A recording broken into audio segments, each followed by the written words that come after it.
playing guitar when I was 11, and my dad was a player, and he would play at church a bunch, and I would go with him, and I would be his roadie. I'd push his amps around and tune his guitars, and I just loved being around music, and I would sit there and watch and listen, and some of the other band guys would just couldn't believe that I could sit there for hours and just listen to music, and I loved every part of it.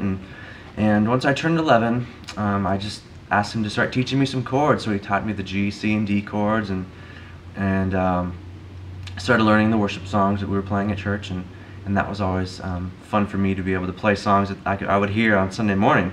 And that's kind of how I got started. And about the age of 14, 15, I got really into Tommy Walker's music, and I was really impressed with how he would play chords that were not ordinary worship chords. He would use certain inversions and diminished chords and all these voicings that were just so musically interesting to me.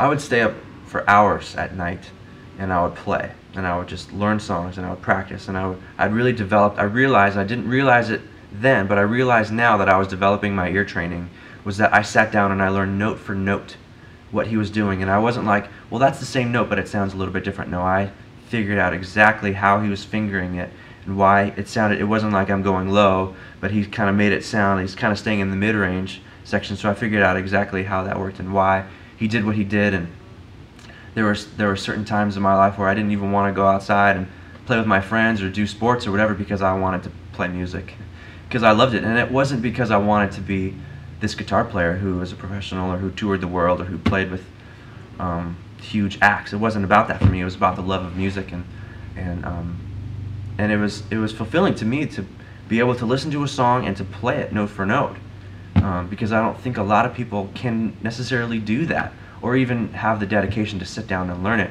But it was rewarding to me just to sit and learn and play and make it sound as close to this professional guitar player as possible. And I think that was just kind of how I practiced. That's what I did.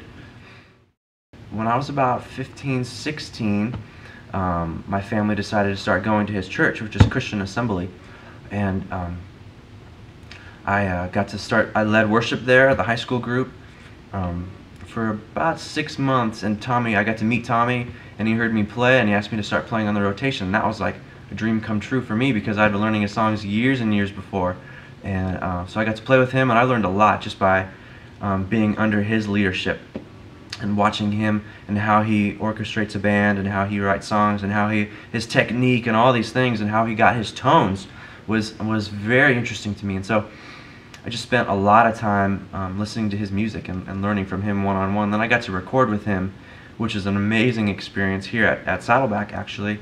It was for the Breakthrough CD, where there's a DVD and a CD and stuff, and I got to be a part of that, and that was a dream come true, to play with guys like Tommy and Jerry Watts and Bob Wilson, all these just world-class musicians that I, as a 20-year-old kid, got to play with them.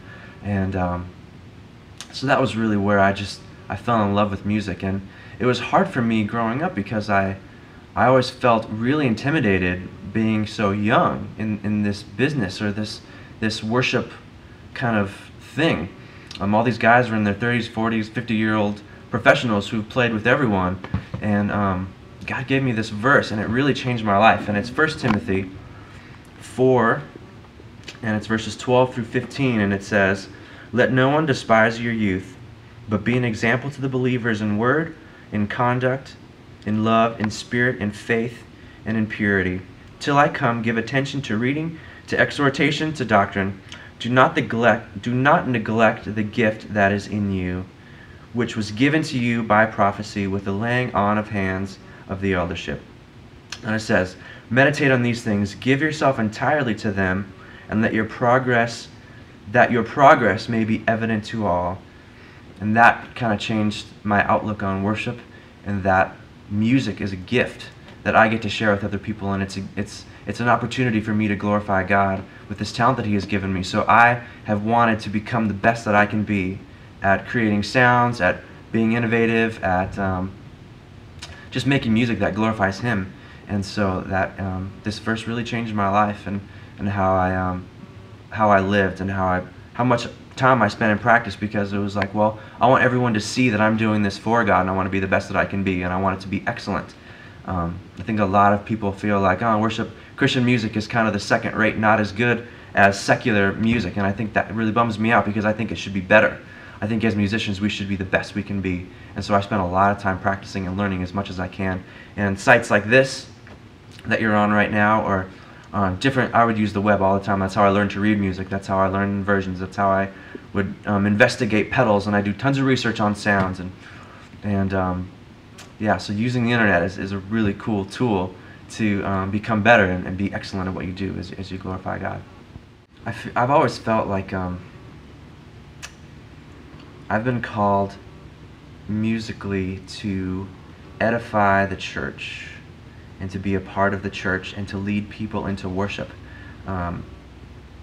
In the Bible you read so much about we were created to be worshipers, and in heaven that's what we're going to be doing, is worshiping God. So to be a part of worshiping God here on the earth is an amazing thing to think about, that we get to be a part of that. We get to lead others, and we are in training really to be worshipers of God in heaven. So to be a part of that here on earth is just an amazing thing, and I'm so humbled to be a part of it. And to be able to make a career out of it is a whole nother level of just blessing, and just to be chosen and set apart to do worship. I think all that who do worship or who are involved are set apart to lead others, and it's a very significant role that we play in the church.